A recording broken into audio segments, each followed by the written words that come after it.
పర్యావరణం గురించి వినే వార్తలన్నీ దాదాపు ఆందోళన కలిగించేవిగానే ఉంటాయి.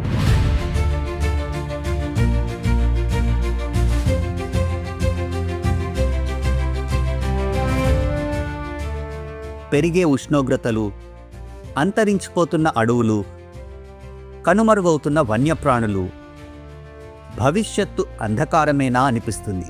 కానీ ఇది నాణానికి ఒకవైపు మాత్రమే. మరోవైపు ఒక నిశ్శబ్ద విప్లవం మొదలైంది. అదే రీవైల్డింగ్. అసలు రీవైల్డింగ్ అంటే ఏమిటి? మన అందరి ఉమ్మడి భవిష్యత్తుకు అది ఏ విధంగా తోడ్పడుతుందో చూద్దాం. సరళంగా చెప్పాలంటే ప్రకృతిని తన దారిలో తాను మళ్లీ కోలుకునేలా వదిలేయడమే రీవైల్డింగ్. అడవులను పునరుద్ధరించడం, నదులకు అడ్డుగా ఉన్న ఆటంకాలను తొలగించడం, అంతరించిపోతున్న జీవజాతులను తిరిగి ప్రవేశపెట్టడం వంటి చర్యల ద్వారా పర్యావరణ వ్యవస్థను మళ్లీ శక్తివంతం చేయడం దీని ముఖ్య ఉద్దేశం. ప్రతి సంవత్సరం మార్చి 20న ప్రపంచ రీవైల్డింగ్ దినోత్సవం జరుపుకుంటాం. పగలు రాత్రి సమానంగా ఉండే ఈరోజు ప్రకృతిలో సమతుల్యతకు చిహ్నం. ఈ ఏడాది రీవైల్డింగ్ దినోత్సవం సందర్భంగా ఇచ్చే సందేశం ఒక్కటే: మన భవిష్యత్తు మన చేతుల్లోనే ఉంది. ఇది మనకు ఎందుకు ముఖ్యమంటే, ఆరోగ్యకరమైన ప్రకృతి, అడవులు కేవలం జంతువులకే కాదు, మనుషుల మనుగడకు కూడా ప్రాణాధారం. స్వచ్ఛమైన గాలి, నీరు, అడవులు పెరిగితేనే నేలలో తేమ పెరుగుతుంది, వాతావరణం చల్లబడుతుంది. గడ్డి భూములు, అడవులు గాలిలోని కార్బన్ను పీల్చుకుని భూమిని వేడెక్కకుండా కాపాడతాయి.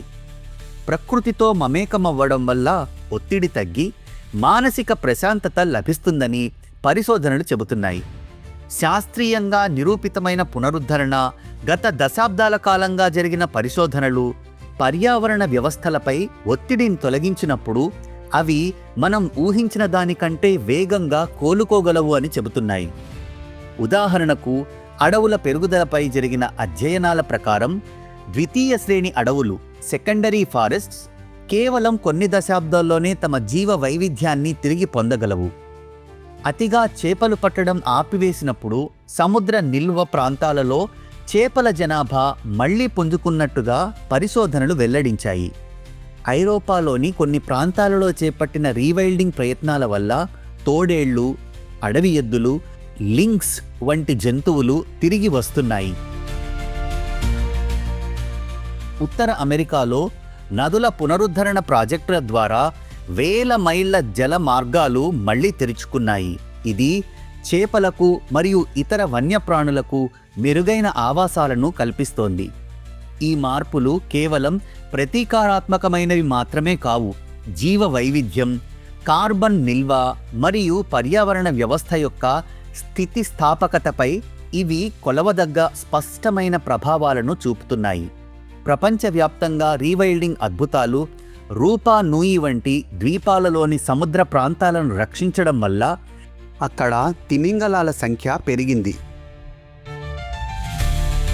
సూజీ వంటి సంస్థలు నగరాల్లో చిన్న చిన్న పాకెట్ ఫారెస్ట్ నిర్మిస్తూ ఉష్ణోగ్రతలను తగ్గిస్తున్నాయి.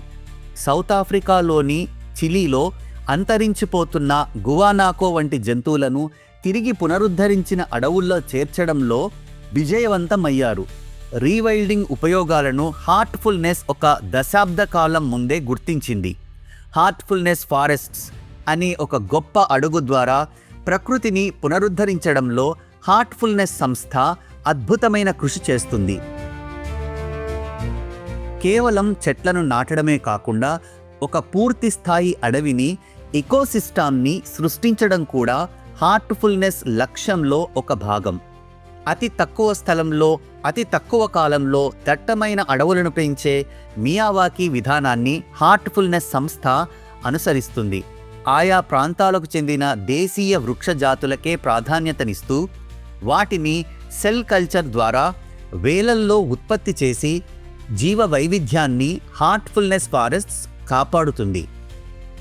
వేలాది మంది వాలంటీర్లు, విద్యార్థులు ఈ ఉద్యమంలో భాగస్వాములై లక్షలాది మొక్కలను నాటుతున్నారు.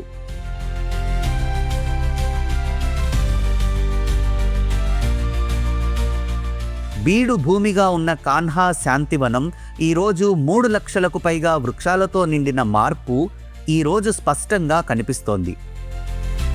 మధ్యప్రదేశ్ గవర్నమెంట్తో మినీ ఫారెస్ట్లను చేయడానికి హార్ట్ఫుల్నెస్ ఇదివరకే ఒప్పందం చేసుకుంది. దీని గురించి దాజీ గారు చెప్పిన విషయాలు చూద్దాం. We should not let them be on the mercy of nature.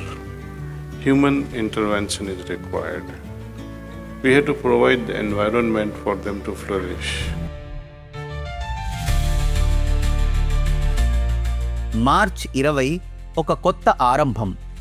మనం నాటే ఒక మొక్క, మనం కాపాడుకునే ఒక చిన్న నీటి వనరు, ఇవన్నీ కలిసి ఒక పెద్ద మార్పుకు దారితీస్తాయి. ప్రకృతి కోలుకోవడానికి మనం చేయాల్సిందల్లా దానికి కొంచెం చోటివ్వడమే.